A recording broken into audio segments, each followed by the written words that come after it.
Friends, আশা করি সবাই ভালো আছো আর আমিও ভালো আছি। তো একটু অসুবিধা থাকার জন্য আমি দুদিন তোমাদের সঙ্গে কোনো ভিডিও শেয়ার করতে পারিনি। আর এই যে দেখো আজকে দুপুরে কী কী রান্না হয়েছে চলো তোমাদের দেখিয়ে দিই। তোমরা তো দেখতেই পেলে আলু ভাতে মাখছি।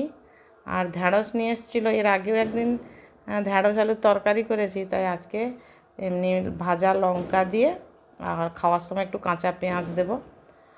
আর হচ্ছে আম দিয়ে মুসুরির ডাল আর ছোটো মাছ হচ্ছে ভেজে নিচ্ছি, মানে আজকে কোনো আর মশলা টশলা নয়, সেপসাপ এরকমই রান্না। তো মেয়ে এখন খাবে, ওর পরীক্ষা আছে, যাবে কলেজে, তাই ওকে আগে খেতে দিয়ে দিলাম, তারপরে আমরা পরে খাবো। আর ভাবলাম তোমাদের সঙ্গে শেয়ার করি।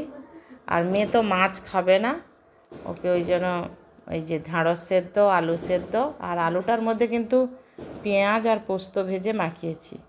ভিডিওটা ভালো লাগলে লাইক